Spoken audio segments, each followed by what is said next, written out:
오늘은 고려 시대에 대해서 한번 정리해 봅시다. 고려.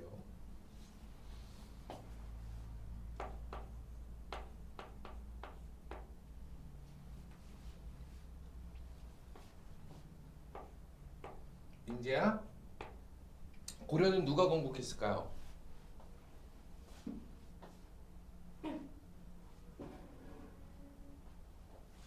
신라 하대 때 호족들이 육두풍과 함께 이 신라 썩은 통일신라 썩은 시대를 끝장을 내죠. 그리고 새 시대를 열지 않습니까?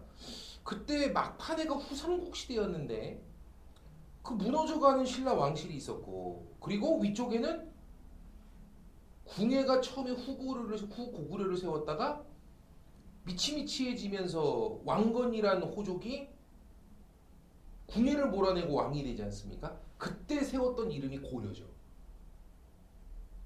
그리고 밑에 쪽에는 견훤이라는 사람이 후백제라는 거를 세웠었고, 나중에 이제 왕건이 발해 유민들도 다 포섭하고 발해가 거란한테 망하거든요. 그리고 신라가 나라를 왕건한테 들어바치고, 그리고 나서 나중에 후백제를 무너뜨리면서 후삼국을 통일하게 되면서 완벽한 통일고려가 되는 거죠. 그 전에 이미 사실 고려는 건국이 됐었죠. 그래서 고려는 918년 누가? 왕건이 호족 출신이죠. 세웠던 나라고요.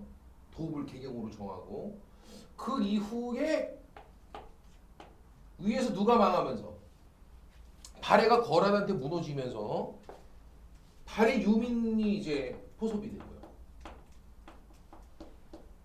나라를 잃어버린 발해 유민들이 고려로 포섭이 되고요. 되죠? 그리고 그 이후에 누가?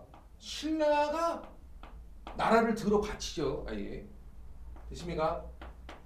신라가 알아서 항복을 하게 되고요. 신라의 마지막 왕이었던 경순왕이 왕건한테 그냥 나라를 넘기거든요. 후백제 압박 때문에. 그리고 마지막에 누구를 무너뜨리면서 후백제와 전쟁을 치르게 되면서, 되십니까? 그러면서 936년 이때 비로소 완전히 이 그 후삼국까지 통합이 다 끝나고 통일고려로 가게 된다, 이렇게 보시면 됩니다. 되죠? 자, 항상 나라가 처음 막 세워졌을 때 왕권은 강해요, 약해요? 그렇게 강하지 못합니다. 왜요? 아니, 나라를 처음 막 세울 때는 혼자 힘으로 세울 수는 없잖아. 누군가의 세력과 결탁해서 그들과 함께 나라를 세우게 된단 말이지. 됩니까? 그러면 처음에 나라를 막 건국했던 그 당시에는 자기 혼자 세운 나라가 아니고 공신들이 있기 때문에, 알겠죠? 개국 공신들이 있기 때문에 그들에게 많은 권력을 내어줄 수밖에 없고 많은 이권을 좀 내어줄 수밖에 없죠. 왕 혼자 세운 게 아니니까. 그렇기 때문에 그 개국 공신들, 나라 건국 동업자들, 이들이 있기 때문에 권력이 세질 수가 없는 거예요. 그래서 초창기 때는 왕권이 상당히 미흡합니다. 근데 후대로 가면서 몇 대 왕에 걸치면서 이 개국 공신들을 뭐 해요? 하나둘씩 조금씩 정리하면서, 그러면서 왕권이 확립되거든요. 이게 되게 웃겨요. 고려도 그렇고요, 조선도 그렇고요. 알겠죠? 지금 현재 어떤 사회 조직도 똑같습니다. 처음에 막 회사를 차리고 뭐하고 할 때는 어때요? 회장님의 힘이 안 세요. 왜냐하면 혼자 힘으로 보통 회사를 설립할 수는 없거든요. 그렇기 때문에 무슨 뭐 밑에 있는 뭐 부사장이나 이사진들이 거의 뭐 회장님과 비슷한 힘을 발휘하죠. 하지만 조금씩 시간이 지나면서 어때? 정리 작업이 진행이 되죠. 됐습니까? 그러면서 하나둘씩 정리가 되다 보면 어떻게 됩니까? 그러다 보면 조금씩 회장님 중심으로 권한이 집중되고 이런 현상들이 나오는 거죠. 내 말 이해됩니까? 얘들아, 잘 기억해도 이건 사회 섭리야. 인간사의 기본 진리라고. 알겠습니까? 그래서 만약에 누구를 도와서 여러분들이 회사를 만약에 차리게 되고 동업해서 차리게 되고 이러면 반드시 여러분들이 드셔야 됩니다. 아니면 뭐해요? 제거당하게 돼 있어. 토사구팽이라고. 알았지?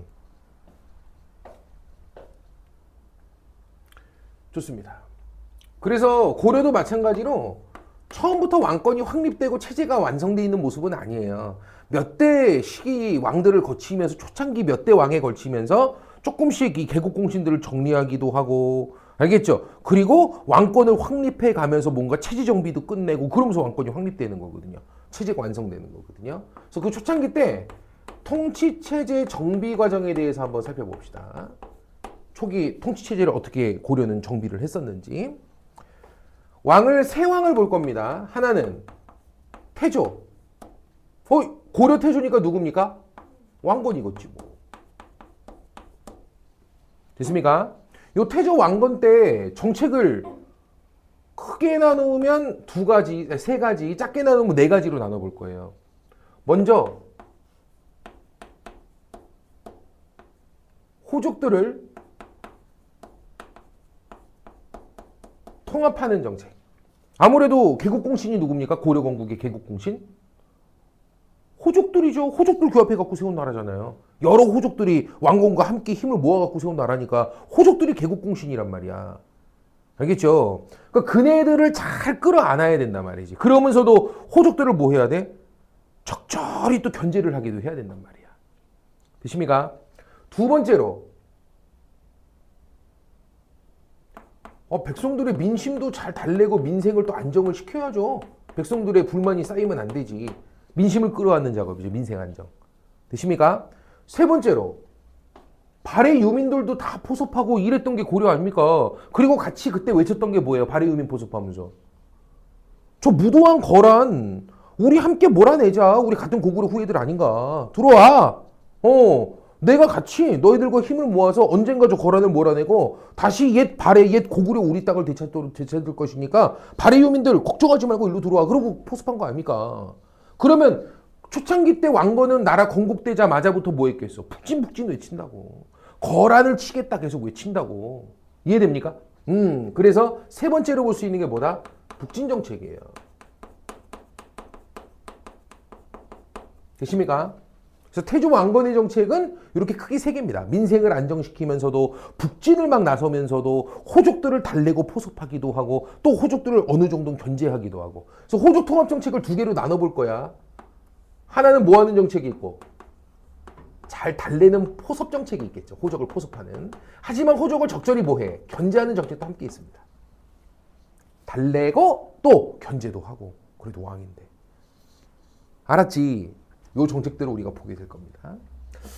어쨌든 태조 때까지는 호족들을 막 눈치를 봐야 되는 시기라서 아직은 막 개국 초창기니까 개국공신도 눈치를 봐야 되는 시기라서 왕권이 그렇게 강하지를 못해요. 근데 그 왕권을 확립한 시기가 언제입니까?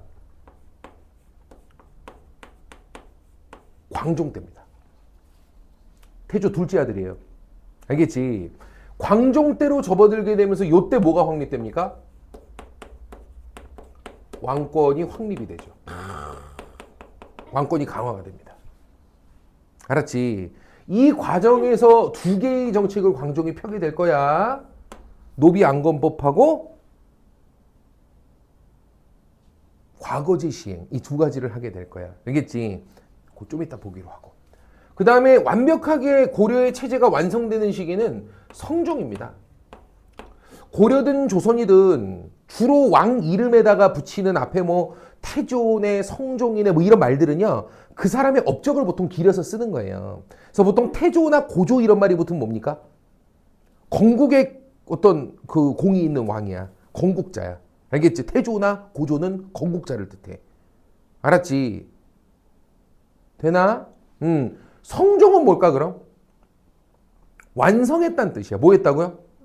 완성했다는 의미야, 완성. 그래서 체제를 완성했다는 뜻이라서 고려 성종의 주요 업적은 뭘까? 고려의 체제를 완성한 사람이야. 그럼 조선 성종은 뭘까?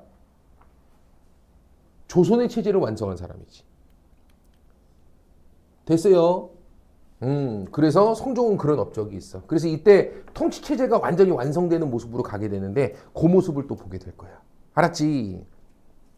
자, 하나하나 가볼게요. 태조는 왕건은 나라 건국하고 나서 아무래도 이 호족들 규합해가지고 그들과 함께 세운 나라기 때문에 전애들을 잘 어루고 달래고 끌어안아야 돼요.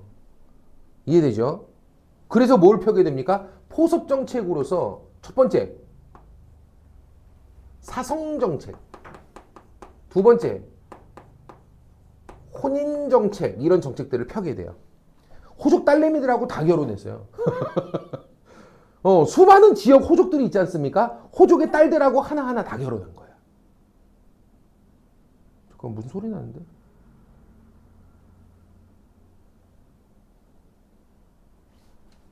무슨 소리죠? 봐봐. 그래서 호족의 딸들하고 다 결혼을 하다 보니까 부인이 몇 명이었대요? 공식적으로 50명이 넘습니다. 몇 명이 넘는다고요? 호족 딸들하고 다 결혼한 거야. 알겠지? 비공식으로는 100명이 넘었다는 얘기도 있어. 자식은 몇 명이겠냐? 말도 못했겠지, 그지? 근데 이게 본인의 어떤 뭐 성욕이나 이런 게 관련된 게 아니에요. 알겠죠? 이 왕건은 모든 호족들을 다 자기 편으로 끌어안으려면 딸내미들하고 다 결혼해버리면 호족들이 어찌 못하겠죠. 그죠? 자기 딸을 데리고 있는 사위인데. 알겠습니까? 그래서 호족들 딸내미들하고 다 결혼을 해요. 다음 두 번째로 사성정책. 무슨 정책? 이건 뭐냐면 성을 하사했다. 다시 뭐라고? 원래 옛날에는 사람들 성씨가 없어요. 성은 보통 누구만 갖는 거야?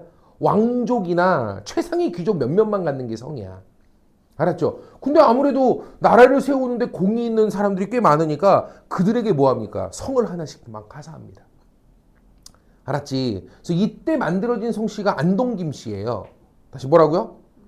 안동김씨, 안동김씨. 알겠지? 안동김씨가 요때 그 능산장군이라고 태조를 측근해서 목숨을 구해준 장군이야. 그래서 그 사람을 기리면서 그 집안에다 내린 성씨가 안동김씨입니다. 알아듣겠죠? 그래서 이런 성을 막 하나하나 하사해서 그들의 공을 치하하기도 했고요. 또 땅도 나눠줘요.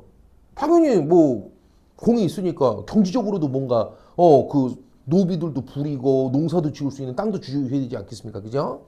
그래서 역분전이란 이름으로 토지를 나눠주기도 했었고요. 또 호족들에게 이런 약속을 합니다. 호족 여러분, 원래 여러분들이 지역 곳곳을 독재적으로 통치하던 지역의 통치 세력들이었지 않습니까?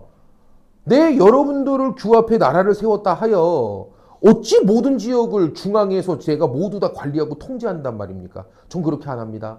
우리 호족들이 예전에 하던 대로 지역의 왕처럼 그냥 지역에서 세금도 걷고 지역에서 알아서들 통치하세요. 나 왕 됐다고 모두 통합했다고 내 여러분들 배신하고 모든 지역을 다 중앙에서 관리하고 모두 다 뭐 중앙에서 통치권을 다 뺏어버리겠다 이런 거 안 합니다. 호족들에게 그냥 자치권 다 인정해 줄게요. 알겠죠? 이거 약속합니다. 내 말 이해됩니까? 그래서 이런 네 가지를 통해서 호족들을 잘 달래고 포섭합니다. 근데 이거만 하고 그냥 눈치만 맨날 보고 야 이거 너무 왕이 좀 너무 볼품없지 않냐? 왕건이 그렇게 멍청하진 않아. 이런 식으로 막 달래면서도 한편으로는 뭐합니까? 나대지 못하게 견제도 합니다. 알겠죠? 그 견제 장치로 두 가지가 있게 돼요. 하나는 기인제도라는 게 있어요. 기인제도는 뭐야? 교육인질이야. 다시 뭐라고? 교육인질이야. 무슨 소리일까? 호족의 자제들 있죠. 특히 장자, 첫째 아들. 얘네들을 전부 어디로 불러드립니까? 수도로 불러들여서 개경, 수도, 서울에서 왕이 직접 데리고서 교육을 시킵니다. 명분은 뭐겠어요? 명분상 내세웠던 건.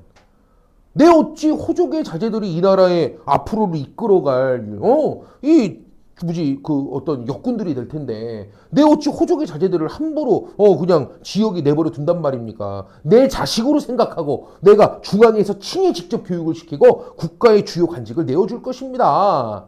말이 좋아. 알겠죠? 내 자식처럼 키우고 내가 뭐 키워서 교육으로 뭐 관리로 쓰고 뭐 이런 얘기지. 이거 사실 뭐 하겠다는 얘기야? 인질 삼겠다는 얘기야. 너 지역에서 내가 자치권 인정하고 군사권도 다 허용하고 했다고 해서 너 반란 이렇게 생각하지 마라. 반란 일으키면 네 새끼 내가 데리고 있는 거 알지? 가는 거야 이 새끼야. 알겠죠? 이게 교육인질이야. 교육인질. 뭔 소리인지 알겠습니까? 그래서 기인제도 그러면 뭐라고요? 교육인질. 다시 뭐라고? 교육인질.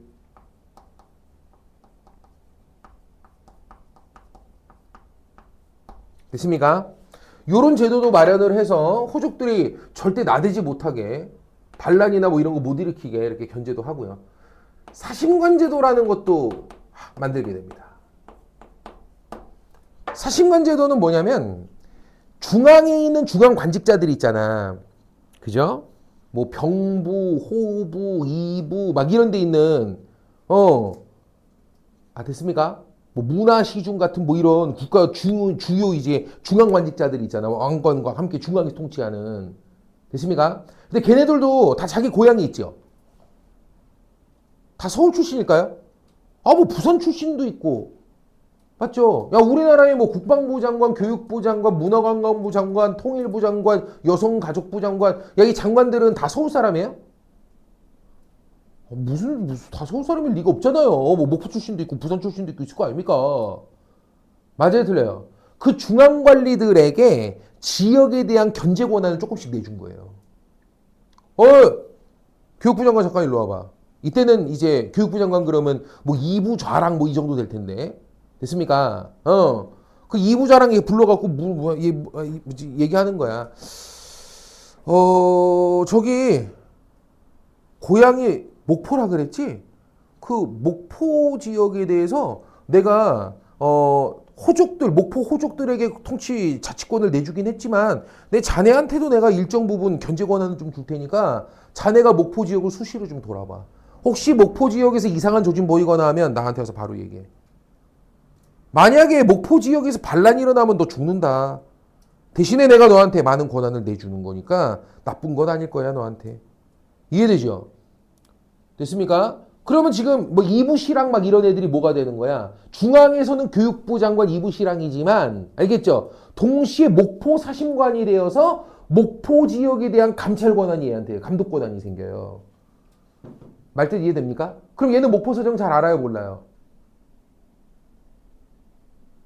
아니 얘 고향이 목포라니까. 목포에서 컸다고. 목포에 친구들이 있어 없어 지금?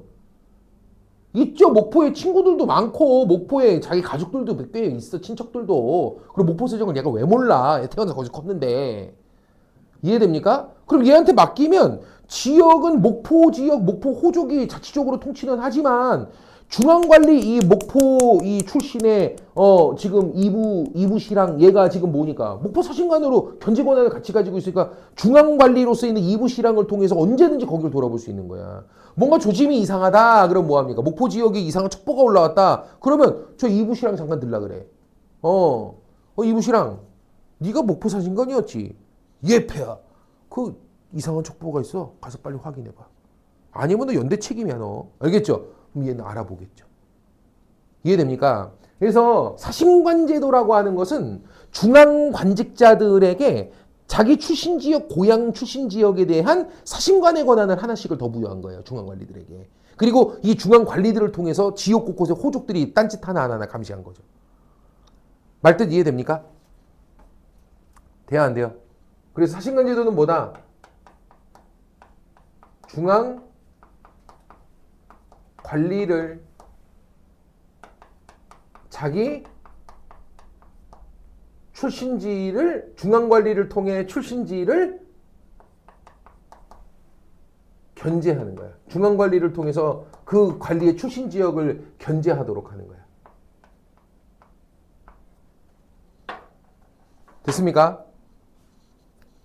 돼야 안 돼요? 이게 바로 여기는 사심관제도야. 정리되고 있냐? 좋아요. 근데 무슨 수업이 둘 다 모자 뒤집어 쓰고 마스크 쓰고 그죠? 말 한마디 없이 그냥 눈만 떼굴떼굴 굴리고 있고 야 이거 너무한 거 아니냐 선생님한테. 그지? 잔인한 새끼들 그죠? 다음은 민생안정책입니다. 민생안정. 민생안정을 하기 위해서 태조가 폈던 정책 첫 번째, 일단 세금을 거둘 때 이때 이전까지는 기준 없이 막 걷는 경우들이 많았어요. 세금을 거둘 때는 일정한 기준을 정해놓고 기준에 따라 세금을 좀 정해진 만큼만 딱딱 걷어야 사람들이 어때? 뭔가 예측이라는 게 가능하죠.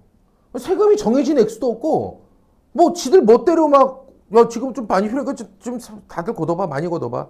아유 지금은 좀 조금 걷고 지들 멋대로 막 걷어가면 알겠죠? 사람들은 풍년이 들어도 기쁘지가 않아요.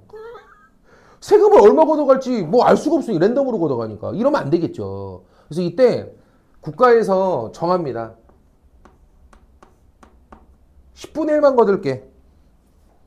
앞으로 세금 걷을 때 절대 법도 없이 어떤 일정한 질서와 법도를 정해놓고 그 법에 따라서 딱 정해진 만큼만 닦았지 절대 정해진 기준 없이 막 걷지 않을 거야. 알겠죠? 그래서 그 정한 세율이 딱 10분의 1이에요.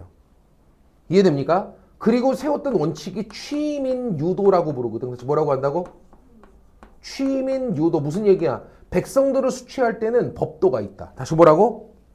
백성들을 수취할 때 백성민자 수취하다 할 때 취자니까 유도, 도가 법도야, 법도. 유는 있을 유자야. 법도가 있은 후에만 백성들을 수취하겠다. 법에 따라서만 걷겠다. 마구잡이로 세금 안 걷는다 이 얘기야. 알겠습니까? 그래서 10분의 1의 세율 딱 이걸 정하죠 이때. 다음에 흑창이라는 구율 창고를 운영하기도 해요. 농민들이 특히나 먹고 살기 힘든 시기가 언제입니까? 봄철이야. 야, 충년이 들었어. 자연재해도 있고 비도 너무 많이 오고 그래서 막 뿌리가 썩어가지고 수확이 좀 덜 됐다고. 되십니까?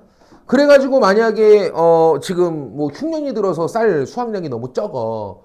그러면 언제쯤 되면 먹을 게 똑 떨어질까요? 봄이에요, 봄. 야, 그렇다고 아무리 가을에 수확이 빵은 아니겠죠. 조금은 있겠죠. 겨울은 보통 나요. 언제가 되면 먹을 게 똑 떨어지냐면 봄철 되면 똑 떨어지는 거야. 이해되죠? 그래서 봄철에 그렇게 굶어 죽는 사람이 많아.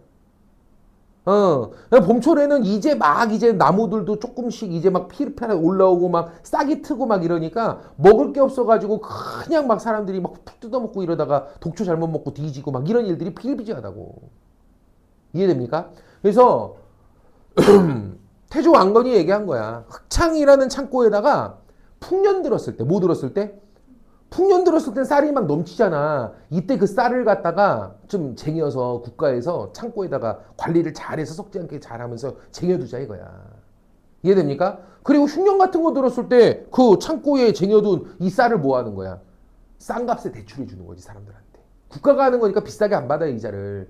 알겠죠? 싼값에 이걸 대출해 줘가지고 사람들이 봄철을 날 수 있게. 대신에 뭐 가을, 여름부터 또 열심히 농사 져가지고 가을에 수확 많이 해서 갚으면 되니까. 말뜻 이해됩니까? 알았지? 그래서 흑창이라고 하는 것은 뭐다? 춘대, 추납, 구휼. 다시 뭐라고? 무슨 얘기야? 춘대. 봄철에 대출한다고. 봄춘자야. 대출. 봄철에 대출해준다고. 추납. 가을에 돌려받는 제도. 이해됐습니까? 야, 이런 게 다 옛날 일만이 아니야. 야, 지금도 자영업자들 힘들고 그럼 국가에서 뭐 해요? 싼 이자로 대출 같은 거 해주잖아요. 자영업자들한테. 똑같은 거라니까. 힘들 때 지금 대출해 드릴 테니까 이자도 3년 동안 유예해서 이자 한 푼도 안 받을 테니까 이거 가지고 좀 메꾸세요. 대신에 3년 뒤에 갚으세요. 알겠죠? 이거 똑같은 거야. 이 춘대추나. 알겠죠? 구휼. 이거 했던 게 흑창이란 말이지. 됐습니까? 이런 걸 통해서 민생 안정을 꾀하기도 했고요. 다음 북진정책인데 얘들아. 북진정책 이거 왜 외치는 겁니까? 고려 이름이 왜 고려야? 옛 고구려를 계승하는 나라라서 이름이 고려 아닙니까? 그래서 고려라고 지은 거거든. 옛 고구려도 원래 이름이 고려잖아. 알겠죠? 그리고 발해 요민을 포섭했던 것도 뭐 때문이에요? 같은 고구려 유민들이 세운 나라니까. 그 옛날 고구려 유민들이 거란, 그 말갈족하고 같이 세운 나라가 발해니까.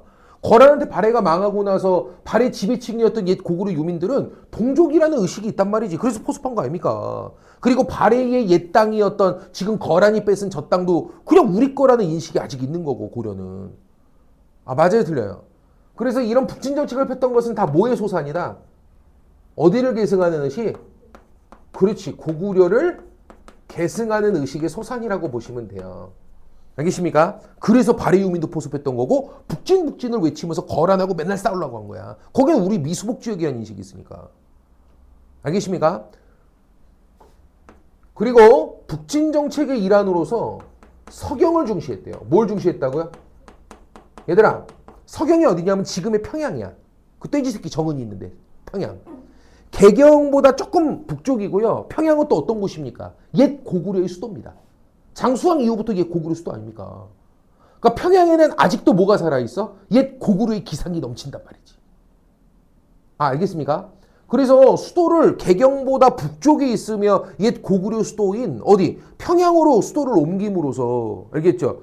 수도를 옮기는 건 아니고 그 평양은 그런 고구려 기상이 살아 숨쉬는 곳이니까 여기를 북진 정책의 전진 기지로서 막 육성해요. 수도를 바꾼 것까지는 아니어도 되게 중시했어. 이해됩니까? 서경을 중시해서 북진 정책의 전진 기지화 시키거든요. 그리고 실제로 영토도 넓혔어 이때. 거란 조금 밀어냅니다. 조금 올렸어 거란을 밀어내서. 그래서 대동강 원산만에서부터 어디까지? 원래 대동강 원산만이 국경이었는데 이걸 청천강으로부터 영흥만 일대까지 좀 밀어 올려요. 여기까지 영토를 확장하게 됩니다. 알겠지? 됐습니까? 그리고 계속 누구하고의 적대 정책을 펴는 거야? 거란과의 적대 정책을 계속 유지를 했던 거죠. 그리고 이해됐나? 좋아요. 이게 태조 왕건의 정책이에요. 호족을 적절히 포섭하면서도 한편으로는 또 호족을 견제도 합니다. 알았지? 그리고 민생을 안정시키고 또 고구려 계승의식에 입각해 북진 정책을 펴기도 하고 영토도 실제로 좀 넓히고 이게 이제 태조 왕건 때예요. 알았지? 근데 태조 왕건 보니까 왕권이 강해 약해? 아직은 미흡한 것 같지 않냐? 그지? 호족도 눈치 보고 있잖아. 뭐 견제 정책이 있기는 한데 그래도 완벽한 왕의 모습이라고 보기는 지금 힘들어. 호족들한테 지금 자치권도 그대로 내준 거 봐봐. 알겠죠? 지역에서 호족들이 독자적으로 군사권 다 따로 행사하고 그랬다니까 이때. 알겠습니까? 되죠? 광종 때가 되게 되면 언제가 되면?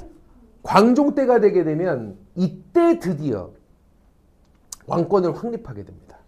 되지? 잘 들어. 왕권을 강화시키고 확립하려면 누구를 눌러야 돼? 왕권에 걸림돌이 되는 애들이 지금 누군 것 같아? 그렇지. 개국공신이 호족들이란 말이야. 그래서 쉽게 말하면 왕권을 확립하는 과정에서 이때 누굴 눌렀다? 개국공신이 호족들을 눌렀다는 거야. 알았지? 어떻게 눌렀을까? 첫 번째 이거야. 지금 중앙의 조정정계에 들어와 보면 조정중앙정계의 관리들의 대다수가 다 호족들이야.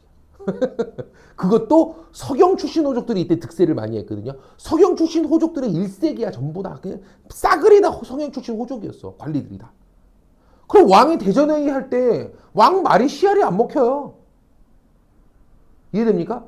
그 서경 출신 호족들이 일색으로 다 관리들이 하나의 어떤 세력이란 말이야. 그럼 왕이 뭐 하자 그러면 뭐 해? 여기서 아니되옵니다. 저도 그렇게 생각하옵니다. 폐하 통촉하여 주시옵소서. 둘, 셋 다 함께 통촉하여 주시면 통촉해야지 씨발 어떡할 거야. 다 같이 그러는데. 왕은 혼자고. 맞아요 틀려요? 돼야 안 돼요? 야 어떤 모습이 돼야 왕권이 확립이 되냐? 관리들이 하나의 파벌, 하나의 세력이어선 돼야 안 돼. 그럼 왕권이 설 수가 없는 거야.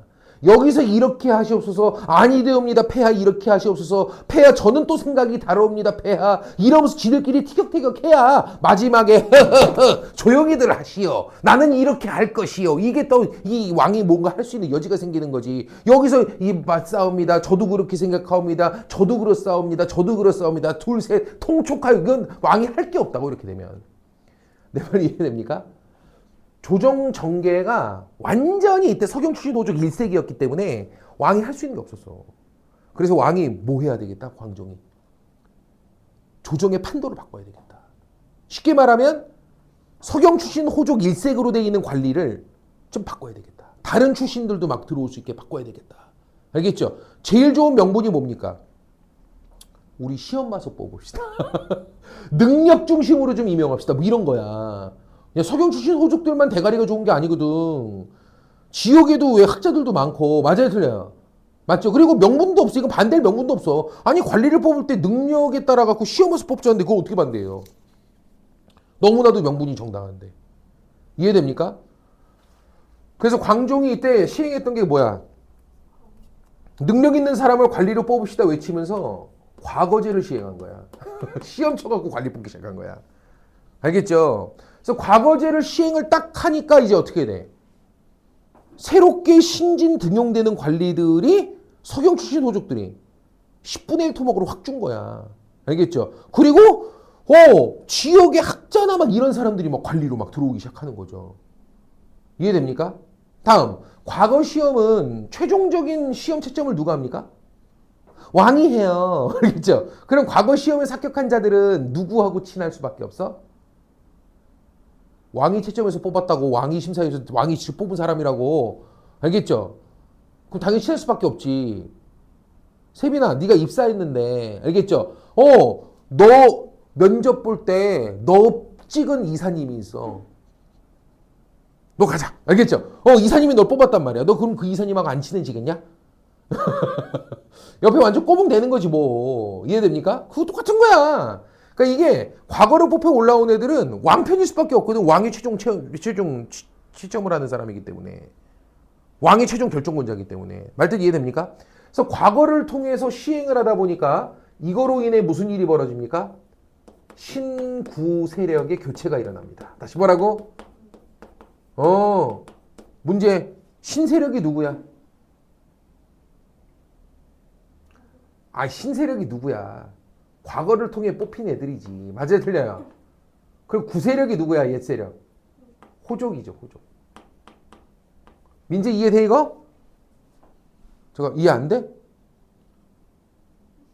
어디부터 망가졌어? 어디부터? 호족이 뭔지 몰라? 통일신라 말기 때 지역에서 실권을 장악했던 세력들이야. 지역의 토착 세력으로서 지역에서 권력을 좀 쥔 애들이야. 얘네들이 연합해서 세운 게 이 나라야. 알겠지? 근데 지금 태조 왕건은 그래서 나라 세우자마자 그 호족들 그냥 사바사바 하느라고 좀 바쁜 면이 있었지. 물론 견지정치 투표긴 했지만 이해돼요? 그래서 뭐 서경 출신 호족, 어디 출신 호족, 무슨 나주 출신 호족 이런 애들 싹 전부 딸내미들하고 다 결혼했고 막 이랬다는 거야. 이때는 아직은 좀 미흡한 부분이 많지 왕이. 근데 이때로 가게 되면서 이제 뭐 한 거야? 조금씩 하나둘씩 지금 호족들을 좀 누르려고 하는 거야. 지역의 토착 세력으로 성장했던 얘네들을 누르려고 하는 거란 말이야. 이해돼요? 그러면서 중앙에 있는 조정의 다수가 지금 호족 자제들 막 이런 애들이 다 지금 중앙 조정 정계를 지금 장악하고 있으니까 왕이 할 수 있는 게 없다고, 민재야. 이해돼요?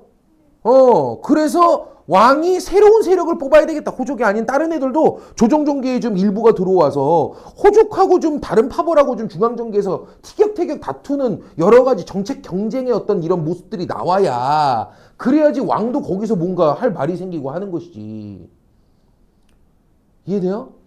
그래갖고 과거 시험을 통해서 관리를 뽑자. 이렇게 돼버리니까 이제 시험 통해 뽑기 시작하니까 야, 시험 통해 뽑으면 서경 출신 호족들이 다 붙지는 못하겠죠, 이거. 그러니까 새로운 세력이 막 조정 정계로 막 진출해 들어오기 시작하는 거야, 이제. 과거를 통해 뽑혀 올라온 애들이. 호족이 아닌 애들이 막 중앙 조정으로 막 들어오는 거죠. 이해됩니까? 그러면서 조정의 신구 세력들이 막 교체된단 말이야.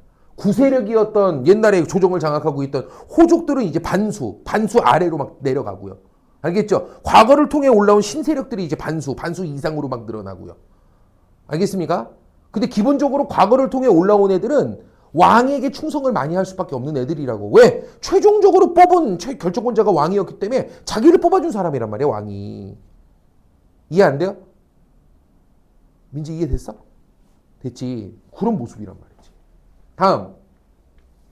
이때 당시 그 호족들은 엄청난 숫자의 노비를 데리고 있었거든요. 뭘 데리고 있었다고? 엄청난 숫자의 노비를 가지고 있었어. 이 나라를 이제 막 건국하는 과정에서 공이 있다 보니까 태조가 땅만 준 게 아니야. 땅도 주고 포로로 데리고 있던 노비들도 엄청난 숫자를 막 저들에게 내주고 막 이런다고. 이해됩니까? 문제. 고려시대 때 최고의 재산은 땅이게 노비게. 왜요? 왜요? 고려시대 때 고려 인구가 얼마나 될 것 같아? 고려 인구? 고려 전체 인구 500만 밖에 안 돼. 얼마 된다고? 500만. 감이 안 오는구나. 서울 인구가 얼마야? 1000만이야. 서울 인구가 얼마라고? 우리나라 전체 인구 얼마야? 나 진짜 우리나라 인구도 몰라. 5천만 아니야, 5천만. 알았지? 근데 고려 전체 인구가 얼마라고? 500만. 야, 고려는 지금 우리 대한민국 땅보다 넓어 좁아. 지금 대한민국 땅은 383 밑에만 이고, 이때는 그 위로 대동강, 아니, 청천강 원산막까지 올라가 있잖아, 지금. 지금보다 땅은 더 넓다니까. 근데 지금 대한민국 인구 10분의 1밖에 안 산다고. 그럼 문제. 이때는 땅이 없어서 농사를 못 지을까? 사람이 없어 농사를 못 지을까? 그래, 땅은 넘쳐. 이때는 재산이 제일 중요한 것은 뭐야? 사람이야. 사람이 재산이야. 얼마나 노비를 갖고 있느냐가 중요하다고. 땅은 어차피 넘치기 때문에. 노비들은 쓸모가 많죠. 땅에 가서 농사 시켜가지고 그냥 벌어먹고 살아도 되고요. 알겠죠? 아니면 군사로 키워도 돼. 이때는 뭐 호족들도 자기 자체 군사를 다 사병 군사를 다 가지고 있었으니까. 그 노비가 나의 군사가 되는 것이고, 노비가 뭐가 되는 거야? 우리 집안의 그 많은 땅들을 경작하는 경작자가 되는 것이고, 알겠죠? 그렇기 때문에 노비가 최고 재산이라고. 이때 호족들이 얼마나 데리고 있는 노비 숫자가 많았는데 어마어마했다고. 그러니까 호족들은 경제력이 약화되질 않는 거야.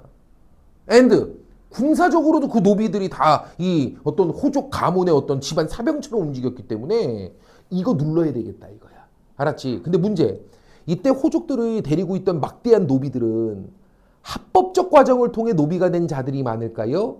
아니면 불법적으로 노비화 시킨 사람들이 많을까요? 그게 많아. 불법적으로 노비로 만든 사람들이 많아. 어떤 경우냐면 고려시대 때 법에 이런 게 있었다. 돈을 빌렸던 원금을 갚지 못했다고 노비로 만드는 건 불법이었어요. 고려시대 때. 그러니까 돈 빌려주고 돈 못 갚았다고 노비로 삼는 것은 원래 법적으로 안 되도록 되어 있었어. 이해되죠? 근데 일반 백성들은 그 법을 알아요, 몰라요? 백성들은 몰라요. 솔직히 백성들이 무슨 뭐 중앙정부에서 무슨 정책 하는지 어떻게 뭐 인터넷 치면 나오냐, 이때 유튜브에 나오냐, 그런 게 안 나오죠. 뉴스가 신문 있는 것도 아니고. 그러니까 일반 백성들은 모른단 말이야. 그러니까 내가 만약에 지방에 있는 호족이란 귀족, 호족이란 말이야. 알겠죠? 근데 우리 동네 얘가 평민이야, 농민이야. 얘가 지금 뭐 어떻대? 부모님이 아프신데 지금 약 지을 게 없어가지고 지금 헤매고 있어. 알겠죠? 근데 우리 집에 찾아왔단 말이야. 알겠죠? 저기 호족님, 저 좀 쌀 좀 내주십시오. 저희 어머니가 지금 많이 아프십니다. 약재라도 해드리려면 돈이 필요한데 돈이 없습니다. 알겠죠? 그러면은 호족은 이 꼬리가 싹 올라가. 그래? 그러면 그거는 내가 도와줘야지. 부모님이 아프신데 당연히 해야지. 효녀네. 자, 여기 쌀이 있어. 대신에 요 쌀이네. 야, 그래도 빌려갔던 증거는 있어야지. 이해되죠? 내가 이자 한 푼도 안 받을게. 감사합니다. 그러고 사인한단 말이야. 얘는 글을 모르니까요. 거기 뭐라고 써있게? 몇 월 며칠까지 돈 못 갚으면 너 내 거. 이렇게 써있어요. 알겠죠? 그리고 돈 갚으러 날짜 맞춰가지고 오면 이 호족은 뭐합니까? 안 만나줘요. 이런 이유 저런 이유 돼가면서 없다 그래라, 어디 갔다 그래라, 안 만나줘요. 안 받는 거야. 그리고 딱 그 날짜 다음 날쯤 딱 되면은 뭐해? 만나줘. 저기 제가 돈 갚으러 왔었는데 없어 오셔가지고 제가 갚지를 못했습니다요. 자, 돈 여기 있습니다요. 뭐라 그래? 날짜 지났는데. 무슨 소리입니까? 제가 갚으러 왔었는데. 아니, 나한테 줘야지. 뭐 줘야 받는 거지, 이놈아. 그래도 약속은 약속이지. 알겠죠? 다음날 노비 되는 거예요. 이런 식으로 노비 된 사람들이 부지기수로 많았단다. 근데 이런 노비는 원래 고려시대 때 불법이라니까. 합법이 아니라니까. 알겠죠? 광종의 머리가, 대가리가 비상한 사람이야. 이 호족들이 엄청난 노비를 보유하고 있고, 이게 그들의 군사였고, 이게 그들의 농사 재원이었단 말이지. 이걸 알고 있었기 때문에. 근데 그 노비가 대부분은 불법적으로 노비된 자들이 많았다는 걸 알았기 때문에 법 하나 딱 발효한 겁니다. 지금부터 노비들에 대해서 재조사를 시행하겠다. 어떤 과정으로 노비가 되었는지 다시 조사할 것이며, 불법적 과정이 있다면 노비를 풀어주겠다. 이해됐습니까? 그걸 뭐라고 불러요? 노비안건법이라고 합니다. 뭐라고 한다고? 노비안건법이라고 해요.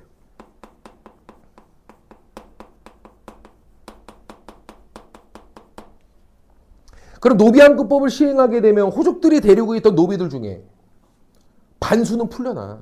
대부분은 반수 가까이는 뭐 불법적으로 노비화시킨 사람들이니까. 됩니까? 그럼 노비환급법이 시행되면서 무슨 일이 벌어질까? 호족의 경제력과 군사력은 어떻게 돼? 약화되는 거야. 아니, 노비들이 농사지을 재원이라니까. 자기네 사병이고 이게 순식간에 무너지는 거야. 반면에 잘 들어. 국가의 경제력과 군사력은 어떻게 될까? 높아져요. 이거 왜 그럴까요? 잘 봐. 원래 옛날에 노비는 물건 취급했어. 노비는 사람으로 보지 않았다고. 그럼 옛날에 노비한테 세금 매겼게 안 매겼게? 노비한테 세금을 안 매겨요. 노비는 국가 군대 갖게 안 갖게? 군역도 지지 않습니다. 왜요? 물건이니까요.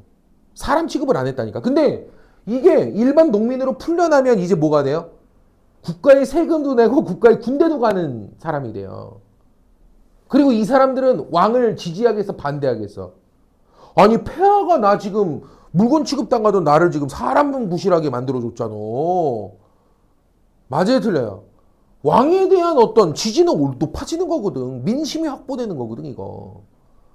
이해됩니까? 머리 좋죠? 그래가지고 노비환급법 시행해가지고 호족 경제력 군사력 박탈내버리고 국가의 경제력과 군사력을 높이면서 동시에 민심을 확보를 한 거예요, 이 양반이. 알겠습니까? 이게 누구라고? 광종이라고. 그래서 광종 때 호족들의 세력이 순식간에 약화되면서 왕권이 완전히 확립이 돼요. 이해됩니까? 다음, 광종이 있던 시절이 중국이 약간 어려운 시기야. 중국이 이제 당나라가 무너지고 나서 잠깐 5대 19 혼란기가 있거든, 중국에. 당나라 무너지고 5대 19개 혼란기가 있고 이걸 나중에 수습하는 게 송나라인데, 송나라. 알았지? 광종 때가 어땠어? 중국이 당나라가 무너지고 막 어려운 그 시기야.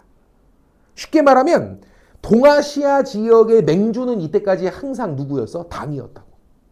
그래서 모든 나라들은 당이 전 세계에서 가장 인류 국가였기 때문에 우리 지역의 맹주였기 때문에 다 뭐했어? 당나라가 사용하는 화폐를 빌려 썼고요. 우리는 뭐 빌려까지 쓰진 않아도 거의 대부분은 그랬고요. 또 당나라에서 사용하는 연호를 따라서 썼고요. 내 말 이해됩니까? 뭐 그런 시기였죠. 그네들하고 날짜도 같이 계산하고 알겠죠? 이런 시기였죠. 근데 이때 뭐가 된 거야? 당나라가 탁 무너지면서 이 맹주가 동아시아에서 맹주가 사라진 모습이 된 거야. 어찌 보면 동아시아의 주인이 누구냐 요게 조금 어때? 모호한 시기가 된 거죠. 요때 여기 있는 광종이 뭐 한 거야? 지금부터 우리 고려가 동아시아의 맹주 주인이다. 우리가 독재적 연호를 제정할 터이니 모든 주변국들 우리와 교육하고 싶은 나라들은 우리 고려의 연호를 따라서 쓰도록 하라. 이 얘기한 거야. 이해됩니까? 그러면서 스스로를 막 황제로까지 칭해. 황제는 맹주국가 아니면은 쓸 수 없는 나라야. 쓸 수 없는 그 호칭이란 말이야. 알겠습니까? 그래서 이때 뭐 합니까? 스스로를 뭐라 칭하고 주머니의 주인임을 외치며 황제라 칭하고. 됐습니까? 그리고 독자적인 연호도 제정해요. 이걸 뭐라 그래? 건원이라고 불러. 뭐라고 한다고? 건원은 연호를 제정했다는 뜻이야. 황제라 스스로를 칭하고 연호를 독자적으로 제정했다는 얘기인데 이때 사용했던 연호가 광덕 준풍이야. 다시 뭐라고? 광덕 준풍. 고려 건국 시점을 광덕 1년, 그 다음에는 광덕 2년 이런 식으로 연도를 계산하겠고 우리하고 교육하고 싶은 모든 주변국들은 우리를 따라 쓰라 이 얘기야. 알겠습니까? 그러면서 스스로 막 해동천자를 외치고 막 그래. 바다 동쪽 지역에 있는 하늘의 자손이 바로 나다. 알겠지? 이런 거 외치고 막 그래. 됐습니까? 이게 다 역사적으로 연관돼 있어. 중국이 맹주로서 역할을 못하게 되면서 그 틈을 타고 우리가 맹주임을 막 선언하고 했던 것이죠. 자주성을 드높이면서. 알았나? 좋습니다.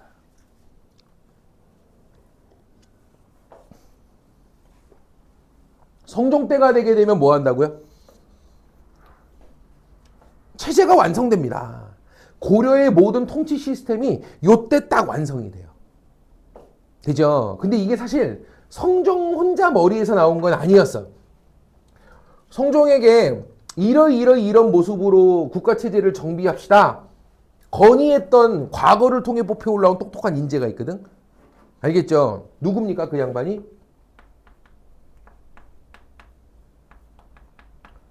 최승로가 되겠습니다. 누구라고요?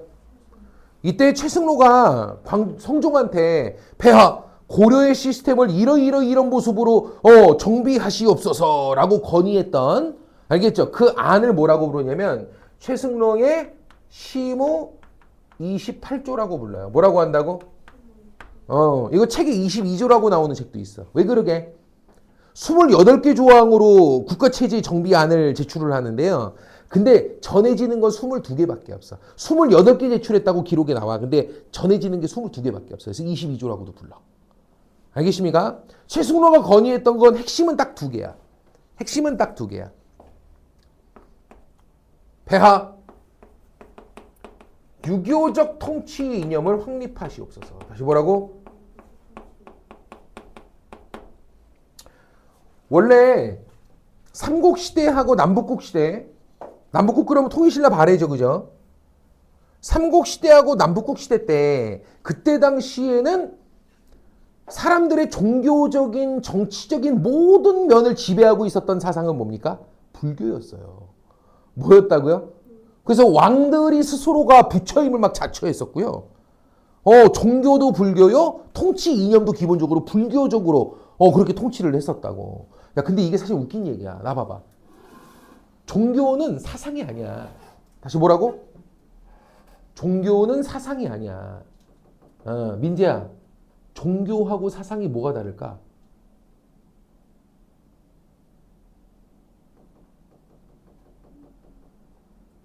종교와 사상은 뭐가 다를까? 자본주의, 민주주의 이런 건 종교야, 사상이야? 자본주의, 민주주의가 종교야? 사상이야? 이게 사상이야. 그러면 불교, 크리스트교, 이슬람교 이런 건 뭐야?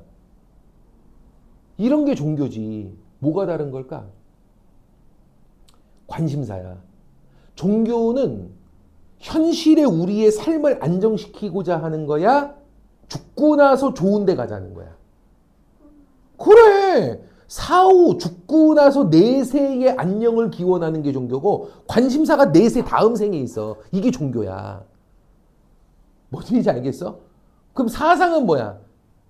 다음 생에는 관심이 없어. 지금의 이 현실의 바람직한 경제 시스템, 이 현실의 바람직한 정치 시스템, 이런 것들만 고민하는 게 사상이야. 이해가 돼요? 안 돼요? 자본주의는 바람직한 경제 시스템을 고민하는 경제 사상이라 하는 거고요. 현실의 바람직한 정치 시스템을 고민하는 정치 사상이 민주주의고요. 알겠죠? 근데 크리스트교, 이슬람교 이런 것들은 전부 현실이 주 관심사가 아니야. 죽고 나서 다음의 생이 주 관심사란 말이야. 이해돼야 안 돼요? 되죠? 교회 다니는 사람들 교회 왜 가요? 죽고 나서 천국 가려고. 맞아요, 들려요? 그렇지 않습니까? 그거란 말이지. 야, 그럼 생각을 해봐라. 불교적으로 나라를 다스린다는 게 되게 웃긴 거 아니야? 종교들은 현실에 큰 관심을 갖는 게 종교가 아니라니까. 종교는 죽고 나서 세계에 관심을 갖는 게 종교야. 근데 정치는 현실이잖아. 통치는 현실이잖아. 맞아요, 틀려요? 그럼 종교적으로 나라를 다스린다는 게 말이 되냐고. 웃기는 얘기죠. 최승로가 건의한 거야. 폐하, 사람들이 죽음에 대한 두려움, 다음 생에 대한 안녕의 기원, 뭐 이런 것들은 그냥 종교적으로 해야 될 테니까 그건 그냥 불교로 둡시다. 대신 통치하고 정치하는 거는 불교적으로 하면 안 됩니다. 요거는 현실적인 유교학 사상, 유교에 따릅시다. 유학은 이게 종교라기보다는 사상에 가까워요. 죽고 나서의 세계에 관심이 별로 없어, 얘는. 현실의 안녕을 좀 많이 말하는 게 유학. 그래서 유교라고 안 하고 보통 유학이라고도 많이 부르죠. 학문적 성향이 강하거든. 내 말 이해됩니까? 그래서 그냥 사람들의 마음의 안녕을 기원하는 뭐 이런 종교적인 것들은 그냥 모르도 돼. 불교로 그냥 국교로 놔도 돼. 대신에 현실 통치만큼은 뭐로 합시다. 유교 유학적으로 통치를 좀 합시다. 현실적인. 말뜻 이해됩니까? 그거야. 그래서 통치 이념은 뭐로 하자? 유교적 통치 이념으로 가자 우리. 이 얘기야. 그래서 정확한 문구는 이렇게 나옵니다. 공자의 가르침은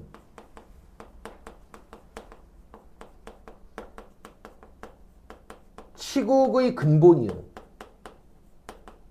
석가의 가르침은